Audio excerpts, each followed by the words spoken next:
Bueno, seguimos aquí en su programa Voz Vespertina, 5:27 minutos de la tarde en este jueves 11 de noviembre. Y estamos en la hora de la entrevista. ¿Qué dice usted? ¿Lo presenta usted o lo presento yo? Preséntelo usted, porque... Bueno, pues estamos con Ignacio Bengoa, nefrólogo, coordinador de trasplante renal de Secanó, presidente de la Sociedad Dominicana de Donación y Trasplante, SODODIT. Buenas tardes. Buenas tardes, Cristian. Buenas tardes, Vicente. Gracias por la invitación a la Voz Vespertina. Yo encantado de que me puedan invitar, de poder hablar de esta terapia tan importante que salva tanta vida a los pacientes con enfermedad orgánica terminal y sobre todo los pacientes que tienen insuficiencia renal crónica terminal.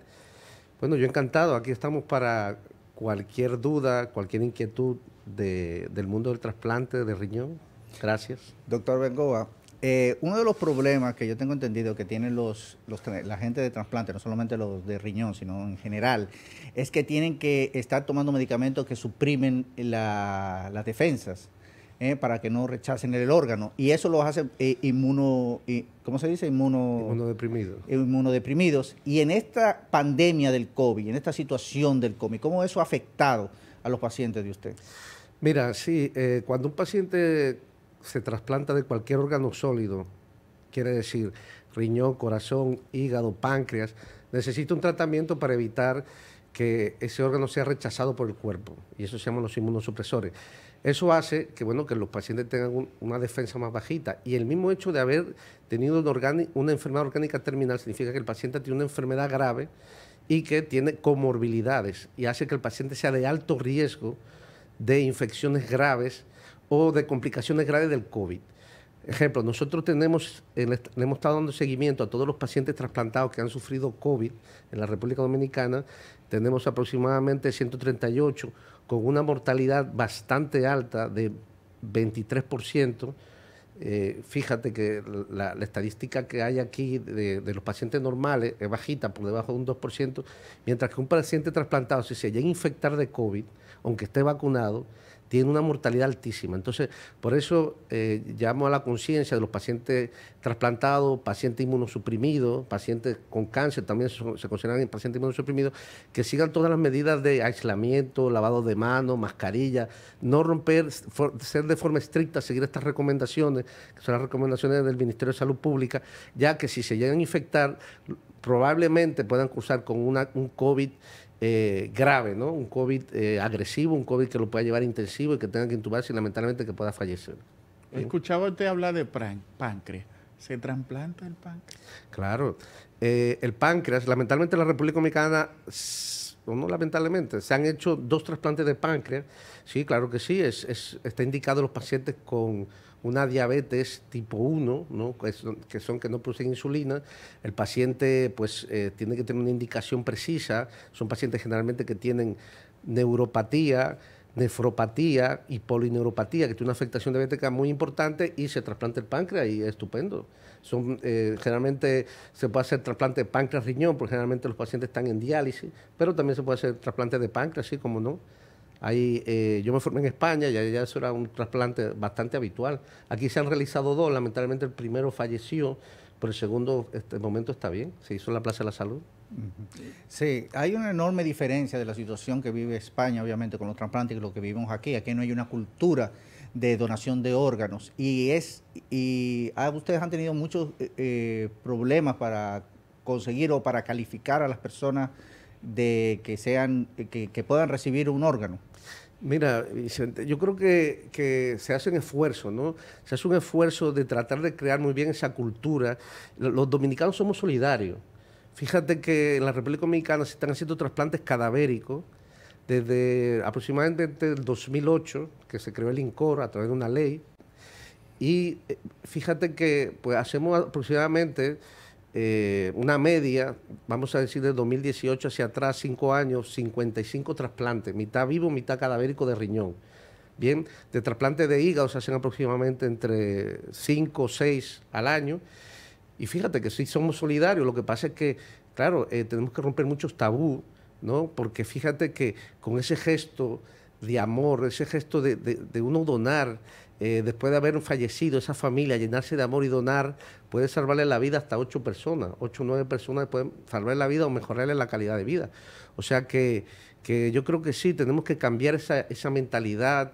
Esto tiene que venir de los colegios. Yo siempre he dicho que el Ministerio de Educación debería tener en la literatura, que los niños hablen, cambiar esta visión, que el hecho de donar es algo positivo, vamos a salvarle la vida, porque uno nunca sabe, Vicente, a veces uno puede necesitar un familiar que necesite un trasplante, o a veces uno puede estar en la situación de que un familiar amado ha fallecido y te propongan que uno pueda donar.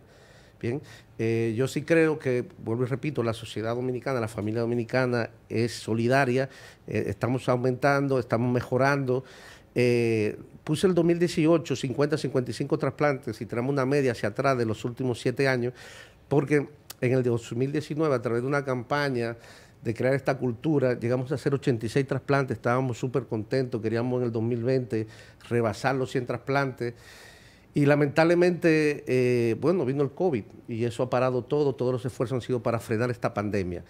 En la República Dominicana, para que ustedes vean la problemática de la enfermedad renal crónica terminal, es que se estima que para un país como el nuestro deberíamos tener entre 150 a 200 pacientes por millón de habitantes que llegarían a un estado de falla renal terminal y por lo tanto necesitarían diálisis o trasplante. O sea que si somos 10 millones y lo multiplicamos por 200, todos los años en la República Dominicana aproximadamente 2.000 pacientes van a necesitar diálisis o trasplante o si no se mueren.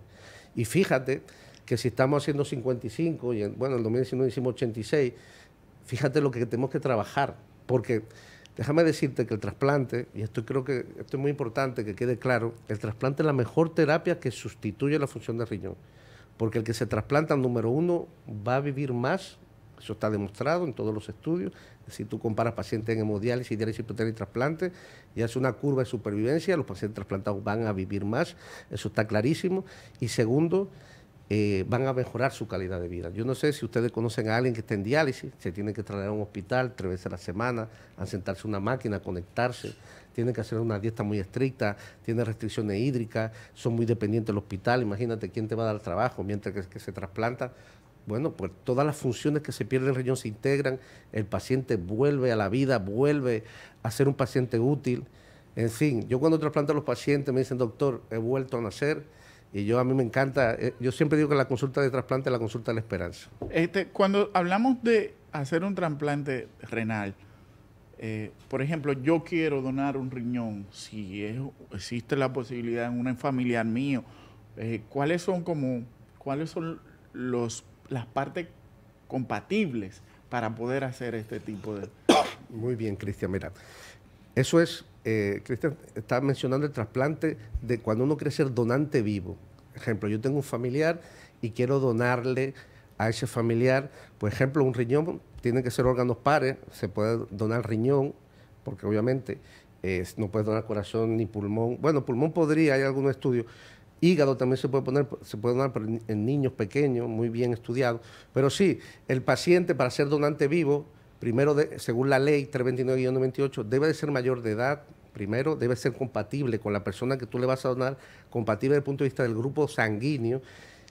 Y tercero, tiene que ser una persona, y esto sí somos muy estrictos, sano completamente.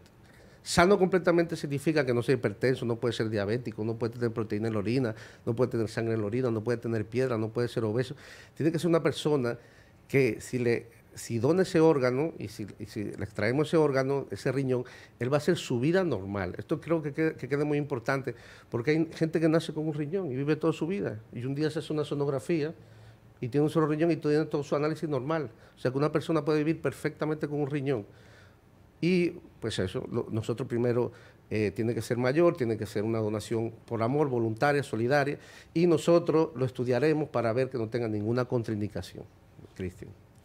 Importante eso. Entonces, hablando de en términos porcentuales y de trasplante, porque usted ha dicho de riñón, pero queremos saber específicamente cuántos han hecho en Secanó de hígado. Mira, en Secanó hacemos solamente riñón, solamente riñón. En el país hay 5 equipos de trasplante, vamos a decir, a veces como que nos intercambiamos, pero hay 5 grupos de trasplantes. Hay 2 hospitales, o 2 hospitales, si vamos a decir, que hacen trasplantes de los 2 tipos, donante vivo y donante cadavérico, que son Secano y la Plaza de la Salud. Ya los otros equipos, que son la Fundación Vaquero, Sedimat y el HOMS en Santiago, hacen trasplante de vivo, ¿no? Hay una voluntad en Santiago de querer iniciar un programa de trasplante cadavérico. Todo programa de trasplante en el mundo se desarrolla con los trasplantes cadavéricos, porque, pues imagínate, aquí con la cantidad de accidentes que tenemos, si tuviéramos una donación efectiva y buena, haríamos un montón de trasplantes y podríamos sacar esos pacientes de lista de espera, que como te mencionaba, imagínate, todos los años entran 2.000 pacientes más o menos, caen en insuficiencia renal y necesitarán esa terapia si no mueren. Pero ¿cuántos pacientes hay? La prevalencia. ¿Cuántos pacientes tenemos ahora mismo en la República Dominicana recibiendo diálisis peritoneal o hemodiálisis? Pues según un censo que hizo la Sociedad Dominicana de Nefrología en el 2020, diciembre, teníamos aproximadamente 4.530, más o menos. Eso baja, aumenta y sube porque se mueren y se incorporan, pero tenemos aproximadamente 4.500, vamos a decir, pacientes recibiendo esa terapia que deberían pues trasplantarse, que es la mejor. Pero todos los años entran 2.000, imagínate tú. Por eso necesitamos, bueno, pues tratar de, vuelvo y digo, crear esta cultura, tratar de mejorar. Sí, pero mi pregunta es, y es preocupante porque usted no está hablando de una gran cantidad, pero la prevención, porque eso es siempre lo que voy. ¿Qué se debe hacer? O sea, una persona tiene, obviamente, que no quiere, ya aquí yo voy a salir comiéndome unos chicharrón, porque eso es parte de lo que... O sea, ¿cuáles son las cosas que uno tiene que hacer para evitar caer en la enfermedad de riñón, en renales? Y, sobre todo, ¿cuáles son las prácticas? Porque la gente, los dominicanos, somos muy propensos a ir solamente al doctor cuando nos duele algo. No hay esa cultura de ir al doctor a hacerse una revisión anual o hacer un chequeo normal. Cada 6 meses. De nada. O sea, el dominicano va cuando le duele algo. Mira, muy bien. La misión de todo médico, obviamente, es la prevención. La prevención es esencial. Mi misión como médico, nefrólogo, es que jamás un paciente llegue a insuficiencia renal crónica terminal, ni diálisis, ni trasplante. ¿Cómo se previene? Pues, número 1, ustedes lo acaban de decir, la primera palabra. Por lo menos uno tiene que hacerse un chequeo una vez al año, es donde un médico de cabecera. Por eso es muy importante la atención primaria. Necesitamos que la atención primaria en nuestro país se desarrolle. Un médico de cabecera, tu internista, tu cardiólogo, el que tú quieras que te haga un chequeo, ¿no es verdad? Para cuidar el riñón, ¿qué se necesita? Pues, número 1, hacer una dieta bajita en sal, ¿no? Número 2, controlar el peso, todos los factores de riesgo cardiovascular, tener la presión bien controlada, tener el azúcar bien controlada, ¿no es verdad? Hacer ejercicios, el consumo de alcohol y tabaco lo mínimo posible, o evitar el tabaco, obviamente. La hidratación es muy importante, En fin, tener una vida sana y controlar todos los factores de riesgo. También controlar el colesterol. Son medidas generales de cuidado general. Bien, eso es súper importante. Por eso, ustedes me dirán, doctor, ¿y por qué tantos pacientes caen en insuficiencia renal crónica terminal todos los años? Porque las 2 enfermedades más frecuentes que llevan un paciente a diálisis o a trasplante es la hipertensión y la diabetes no controlada. Entonces, a mí me da una pena cuando me llega un paciente joven que porque nunca fue a un médico y porque nunca se controló la presión con un medicamento, un enalapril, una amlodipina, una nifedipina, un losartán, me llega en un estado terminal que yo le digo, lamentablemente, tendremos que dializarlo porque si no se va a morir. Bien. Y otra cosa muy importante, el riñón es un órgano muy traicionero, da síntomas ya muy tarde. Ya cuando el paciente tiene un grado de insuficiencia renal muy avanzado. Por eso vuelvo, insisto, acudir al médico, que le haga un chequeo. Ejemplo, si usted va al médico y el médico ve que en la orina usted tiene sangre, si usted ve que en la orina tiene proteínas, o que tiene azúcar en la orina, tiene que ir a un nefrólogo. Si tú te haces aunque tenga una función renal, una creatinina normal, o, por ejemplo, usted se hace una sonografía y esa sonografía dice que ese riñón se ve inflamado, se ve con una mala diferenciación córtico-medular, se ve con quiste. es recomendable que acuda al médico para que se haga un chequeo y podamos hacer un diagnóstico precoz de qué es lo que está pasando para frenar esa progresión y que no termine en diálisis o trasplante.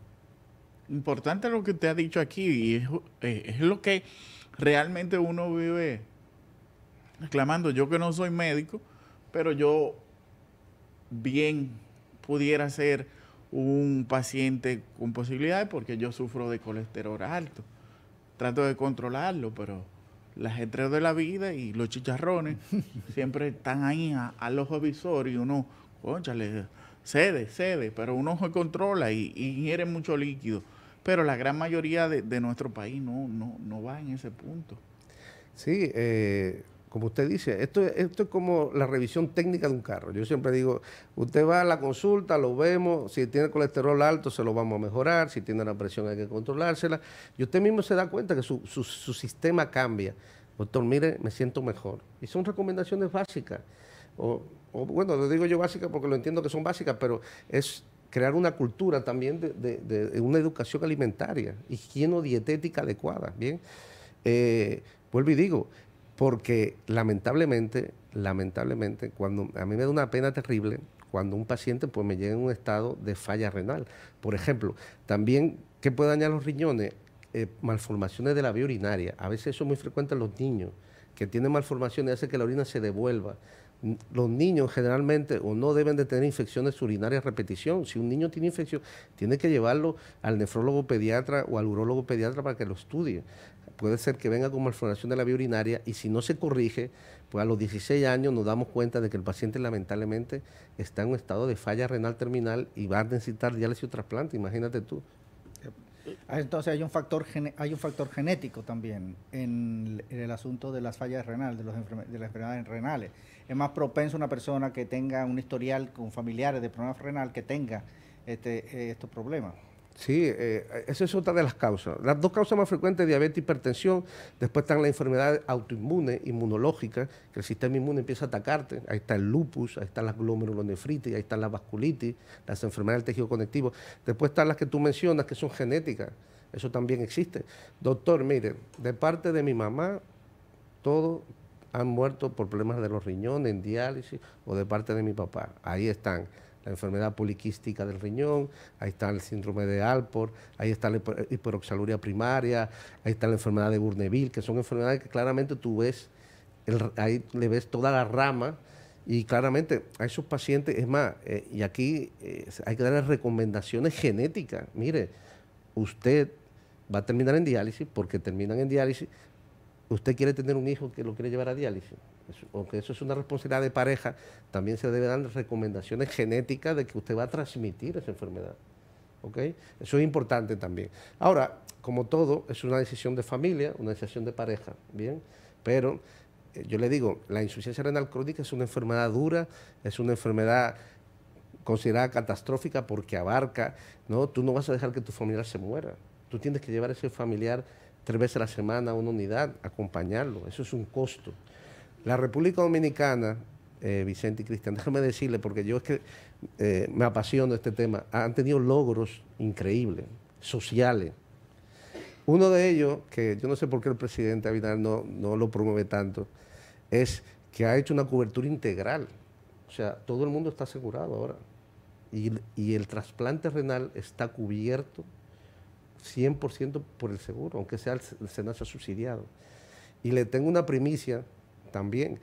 El 8 de octubre de este año, el Consejo Nacional de la Seguridad Social, y no sé por qué no hace propaganda, me imagino que estarán en ello, harán anuncios, hizo una resolución extraordinaria que tiene una cobertura integral del trasplante renal.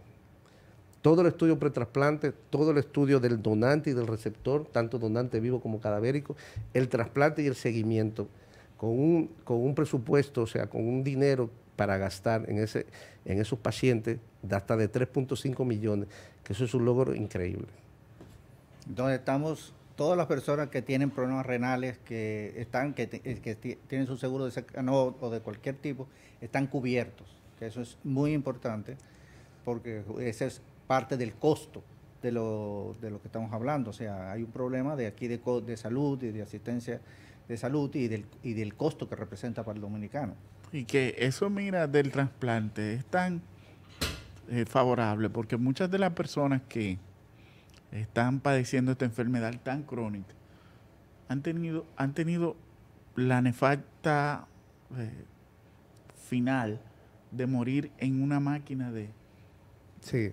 de diálisis.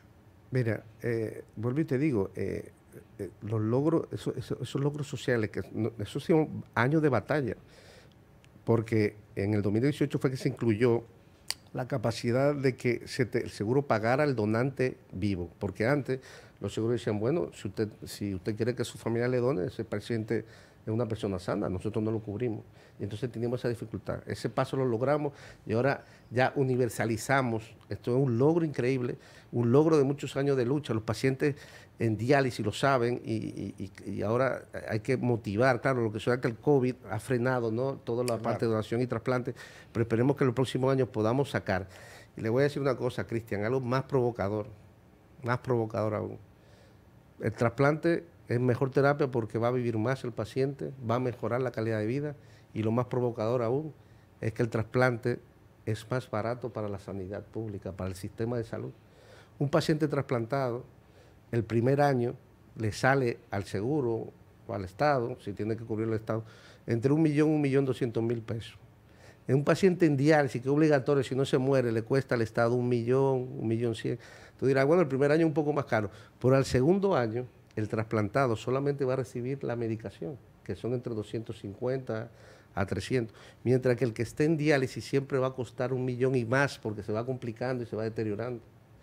Y entonces ese trasplantado se integra a la sociedad, vuelve a ser útil, es completamente. Por eso, no que los seguros, las ARS sean mejores, que no han hecho la cobertura, es que lo han entendido por fin. Es que el trasplante es la mejor terapia total.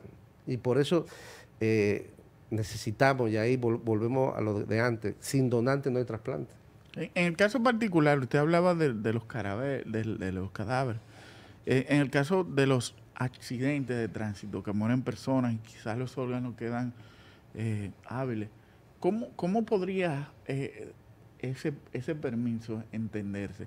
Porque muchas veces esas personas jóvenes de corta edad, 20, 15, 17 años, estos que viven buscando la muerte en esos motores, en esos accidentes que vemos en la carretera, ¿cómo se hace eso? O sea, ¿cuál legislatura hay sobre esa parte? Porque también hay un periodo hábil, o sea, la persona muere y hay un tiempo muy reducido de que ese órgano ya no sirva. Porque, mira, eso es una pregunta súper importante para que la población entienda, y porque hay muchas tabú en ese aspecto. Mira, para ser donante cadavérico, donante fallecido, el paciente o la persona, escuchen bien esto, tiene que llegar vivo al hospital.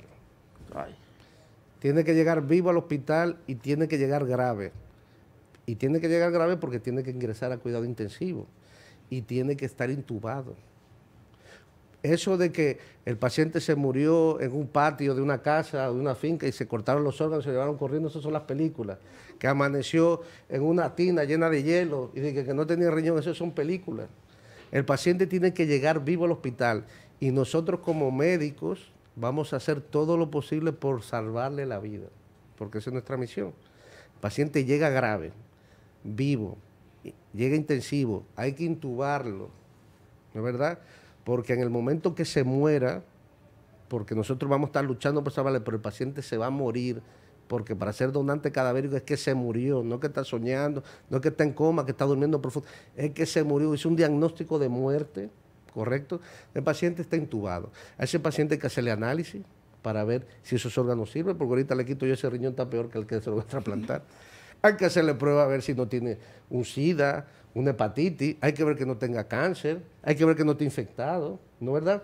Entonces ese paciente es intensivista porque hay una coordinación, es intensivista que está entrenado y que sabe que ese paciente tiene una gran probabilidad de morir, dice, bueno, pues este paciente es joven, no tiene tantas enfermedades, quizás puede ser un buen donante y ya lo tiene ahí al ojo, obviamente él va a tratar de luchar, pero lamentablemente el paciente fallece. Fíjense en qué momento. Ese médico, que es un intensivista coordinador de trasplante, hace el diagnóstico de muerte, claramente, ya sabe que puede ser donante porque descartó que tiene cáncer, infecciones, y va a hablar con los familiares. Fíjense en qué momento, para que ustedes vean qué gesto de amor. Wow. Y ese médico le va a informar que su ser amado, generalmente joven, ha donado. Digo, ha muerto. Y esa familia, imagínense, un dolor terrible. Y ese médico no le va a hablar ahí de donante porque está en un momento de una crisis, ¿correcto? Ese médico intensivista está entrenado aparte a dar malas noticias. Y ese médico lleva a ese paciente varios días, porque generalmente son pacientes que tienen varios días, y sabe quién es el jefe de familia, generalmente los padres o la esposa, y se va a acercar después de media hora a 45 minutos, porque como muy bien dice Vicente, hay un tiempo para poner los órganos. El corazón hay que ponerlo en menos de 5 horas, en el momento que muere el paciente. Hígado en menos de 9, riñón en menos de 24. Entonces estamos contra el tiempo. Ese intensivista se va a acercar al familiar después de media hora, 45 minutos, que ya se tomaron su té de tila y su cosa, porque imagina, y le va a preguntar, ¿ustedes han escuchado hablar de la donación? Entonces el familiar dice, yo no quiero saber de eso, se acabó. Porque la donación es un gesto de amor. Nosotros no vamos a... Aunque usted tenga un documento que diga, mire, no, que tiene un documento que dice que es donante. Nosotros, como coordinadores de trasplante, nunca vamos a luchar en un momento de dolor. Si la familia, eso es muy importante, la familia es la que decide. Siempre vamos a respetar la decisión de la familia. Y si la familia dice que no, no. Por eso, Cristian y Vicente, yo siempre digo, cuando me invitan a charla o entrevista, que es importante decirlo en familia, que si uno quiere, si a mí me pasa algo, Dios no lo quiera, por favor, yo dono todos mis órganos, porque generalmente la familia cumple la voluntad. Entonces ahí, cuando esa mamá o ese papá dijo, no, yo no quiero saber, ahí sale el hermanito chiquito y dice, mira, él dijo que si le pasaba algo quería donar, y generalmente se cumple. Y entonces en ese momento se llama la coordinación de trasplante y dice, mire, tenemos un varón, 25 años, traumatismo craneoencefálico, del grupo A, falleció, la familia ya donó. Entonces ahí se procede a través de una lista de espera a asignar los órganos. Interesante, yo aquí estoy pensando en cambiar mi perspectiva de la vida. Yo quería que me comieran los gusanos, pero hay que donar, señores, porque obviamente las cosas hay que hacerlas con amor, como dice usted. Estamos dando vida. Claro. A una persona. Yo siempre le digo a las personas, no se lleven sus órganos al cielo, déjenlo aquí, que hay gente que lo necesite. Porque al final, es como dice Cristian, los órganos al final se pudren. Y al final, el alma, si uno cree, pues irá al cielo. Y por ejemplo, en el caso de una persona que fallece por infarto.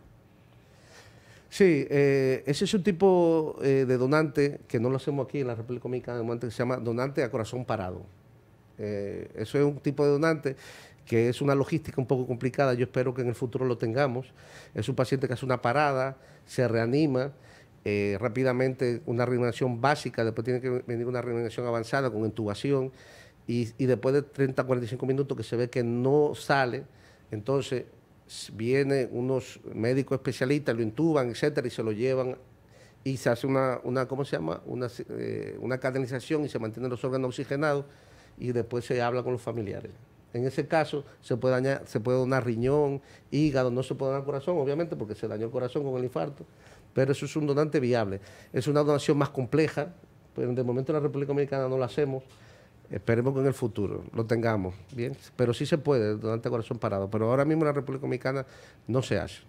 Una pregunta, ¿cuál es la diferencia real entre una persona clínica declarada muerta por el doctor y una persona que está declarada muerte cerebral? Hay una... ¿Cómo se distingue? Eso es un tema... Mira, la muerte, que es la pura muerte, la muerte se murió. Hay dos formas de hacer el diagnóstico, o dos tipos, o no, dos formas de hacer el diagnóstico. Muerte cerebral, no hay sangre al cerebro, te moriste. Y ese es más difícil de entender, ¿no es verdad? La muerte cerebral, no hay sangre en el cerebro y todas las funciones van a pararse. ¿Correcto? Lo que pasa es que viene en un proceso más lento, es un síndrome. Y muerte cardíaca, que las personas lo entienden mejor, que se te pare el corazón y te moriste. Entonces, que no te llega cerebro, o sea, no te llega sangre al cerebro, tú le haces pruebas, porque obviamente para hacer un diagnóstico de muerte encefálica el médico tiene un entrenamiento, primero clínico y después a través de pruebas que hacemos Doppler, vemos si hay irrigación. Si hay lo mínimo, hay que seguir luchando. Es que, vuelvo y te digo, es que se murió el paciente. Bien, eso es muy importante entenderlo. Es que se murió el paciente. Bien, eso es muy importante. La medicina es tan linda, tan complicada. Es que el cuerpo humano es complicado. Y eso, pues eso, y nada, por eso digo, creo que es importante, y gracias a ustedes los comunicadores, y que nos apoyen a tratar de crear esta cultura de donar. Eso es esencial. Importante. Hoy he cambiado mi perspectiva sobre lo que me coman los gusanos. Yo creo que por eso hago las preguntas pertinentes para donar, en caso de que, como todos nos va a tocar en la vida, pero yo espero que sea viejo. Pero no sé si van a servirme mis órganos ya, si Dios lo permite. O sea, porque uno está aspirando y se está cuidando con la alimentación, no como alguien que pide chicharrones 24/7, pero vamos ahí.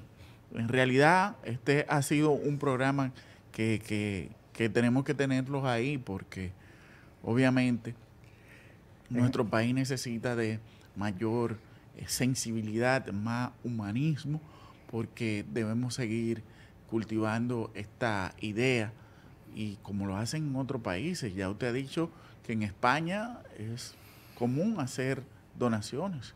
Sí. Mira, Cristina, tú has dicho algo esencial. Esto también quiero que quede muy importante. Todo el mundo puede ser donante. Todo el mundo puede ser donante. Lo digo ¿por qué? Porque yo tengo pacientes que están recibiendo diálisis y que tienen 65 y 70 años. Y un señor de 65 y 70 años que se muera por una hemorragia intracraneal y que tiene sus órganos viables, yo puedo ponérselo a ese señor de 60 o 75. Si un paciente diabético y tiene su diabetes bien controlada, si un paciente hipertenso y tiene su presión bien controlada, puede ser donante. Déjenos a nosotros, los que nos dedicamos al mundo de trasplante, que podamos decidir si esos órganos valen o no.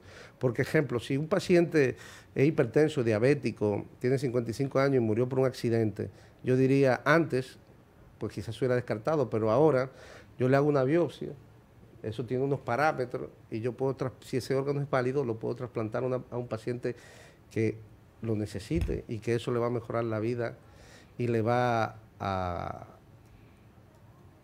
hacer que viva más, obviamente. Es importante entonces, como has dicho, desarrollar esta cultura del trasplante, porque en el fondo, a pesar del deseo de uno, lo que se va a hacer es lo que diga la familia. Entonces, si la familia se opone, o existe un tabú, o existe un miedo, o como todo esto, como tú has dicho, hay muchas películas que distorsionan la realidad y se habla de robar órganos y de todo este tipo de cosas. Eso es otra cosa. El donante tiene que ser un familiar o tiene que donar, porque aquí tú no tiene que ser demostrado que es un acto de amor, o sea, un acto de desprendimiento. Pero es la familia al final la que decide. Y en un momento de dolor, posiblemente esa familia esté afectada y no pueda reaccionar debidamente, o sea, porque en el momento del dolor, en el momento del sufrimiento, en el momento de la noticia del fallecimiento de la persona, puede estar muy afectada, sobre todo si es una persona joven. Entonces es importante crear esta conciencia, transmitir esta información, hacer que la gente, la familia, expresar, si usted quiere ser donante de órganos, expresar a toda su familia, a su esposa, a su padre, que usted quiere ser donador, para que no haya duda en el momento en que ocurra lo que a todos nos pasa, tarde o temprano. Vicente, mira, tú has hecho un comentario que es importante aclarar. Para ser donante vivo, hay una ley, ¿no? 329-98, que dice que para donar debe ser un gesto de amor, un gesto altruista, un gesto solidario. Pero esa ley, hay dos tipos de donante vivo. Creo que es importante aclararlo. Existe el donante vivo relacionado, que esa ley dice que hasta la 4ª generación de consanguinidad, primo, hermano, tío, esposa, padre, abuelos si no son muy mayores, hijos si son mayores de edad, y quieran donar, pues la ley dice, bueno, es por amor, no hay duda. Porque quién duda que mi hermano, mi papá, una hija, mi esposa me quieran donar, si yo, eso no hay problema. Pero también usted puede traer un donante que no es familia y que quiera donarle. Y existe. El compadre de Cristian que se ha criado con él toda la vida, un ejemplo. Y le dice, Cristian, yo no te puedo ver así, te quiero donar. Eso existe también. No te puedo ver así enfermo. Entonces, en esos casos que se llama donante vivo no relacionado, esa ley 329-98 crea lo que se llama el Consejo Nacional de Trasplante. El Consejo Nacional de Trasplante está precedido por el ministro de Salud o por alguien que le asigne, y un grupo de médicos de trasplante, abogados, asistentes social, y estudian los casos. Y estudian para ver que no haya mediación de ningún tipo, ni económica, ni política, ni social, ni jerárquica, ni nada. Y el consejo es el que autoriza ese trasplante. Obviamente, después de que nosotros como médicos decimos que técnicamente es posible, el consejo es el que autoriza ese trasplante.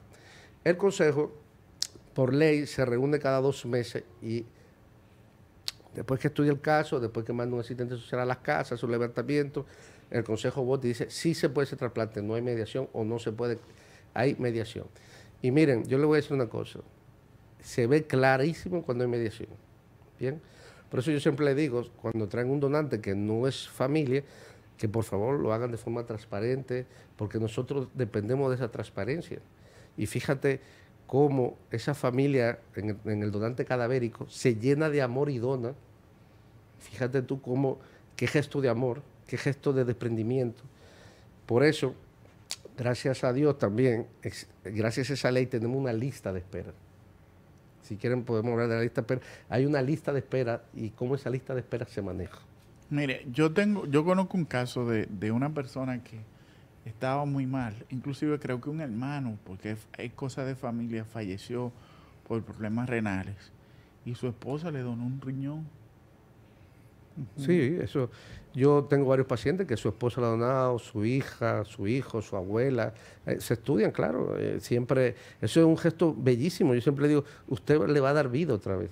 Yo lo que sí es importante también decir que el que va a recibir un trasplante, no todo el mundo puede recibir un trasplante. Existen contraindicaciones. Es importante que sepan que hay que estudiar a ese paciente para ver que no tenga contraindicaciones. De forma rápida, no puede tener cáncer el paciente que va a recibir un trasplante, no puede tener ninguna infección, ni aguda, ni crónica, por lo que comentábamos, como le vamos a bajar las defensas, imagínate a alguien sin defensa y con una infección. No puede tener ninguna enfermedad grave fuera del riñón que me contraindique otro especialista de la cirugía, porque como una cirugía mayor, imagínate el cardiólogo, el neumólogo me dice, doctor Bengoa, mire, es que él no va a aguantar esa anestesia, yo no lo voy a que se me muera. Cuarto, tiene que ser un paciente, y esto es muy importante, un paciente cumplidor, un paciente adherido al tratamiento. Y número 5, tiene que ser un paciente que no tenga problemas psiquiátricos graves, Cristian, porque el loco no se toma la pastilla, entonces no lo vamos a trasplantar. ¿Y qué es lo que pasa, por ejemplo, con personas que tienen un historial de alcoholismo o drogodependencia, o tienen forma de actuar que se demuestra que es una persona que no se cuida, por decirlo de alguna manera? Muy buena pregunta. Tú me ves a mí, pero el equipo de trasplante es un equipo multidisciplinario.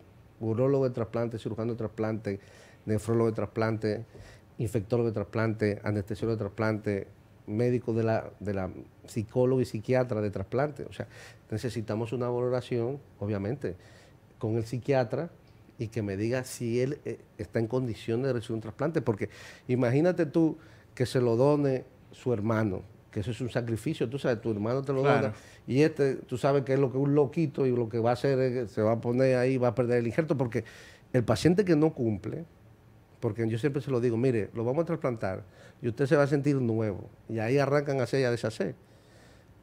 Usted tiene que hacer un compromiso de que va a hacer. En ese caso, el trasplante no es el riñón, es el cerebro que hay que hacer. Exacto, entonces, muy bien. Hay que estudiar bien el paciente, de eso se trata, hay que estudiar bien el paciente.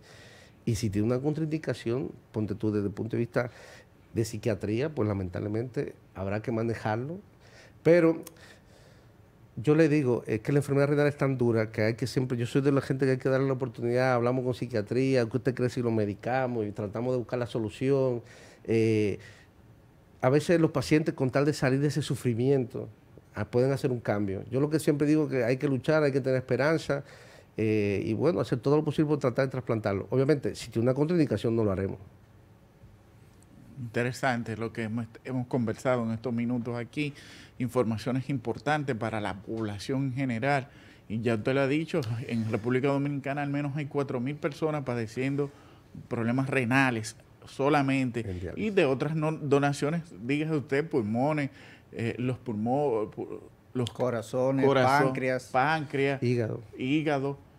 Sí, en la República Dominicana se estima que aproximadamente de hígado se mueren aproximadamente más de 500 a 600 personas todos los años. Y fíjense, y lo comentaba hace un rato, el trasplante de hígado y el trasplante de corazón y el trasplante de pulmón, el paciente se muere esperando el órgano. Nosotros tenemos la ventaja, los nefrólogos, que tenemos una máquina, pero es que lo otro es urgencia cero, como las películas. Es que se está muriendo y el primer órgano que sale es para ese señor. Y si no llegó, se murió. Bueno, pues gracias de verdad, Ignacio, por esta oportunidad que nos ha dado en esta tarde de informar a la población sobre esta iniciativa que están teniendo ustedes y ojalá poder contar con una promoción que llegue a todo el mundo, porque obviamente salvar una vida es importante y sobre todo en este país. Gracias a ustedes, yo encantado, cuando quieran me pueden volver a invitar y de verdad muchas gracias, Cristian y Vicente, y estamos a las órdenes allá en Secanot, cualquier cosa, ojalá que nunca me busquen, pero bueno. Bueno, okay, gracias. Nos vamos a un corte y regresamos en breve.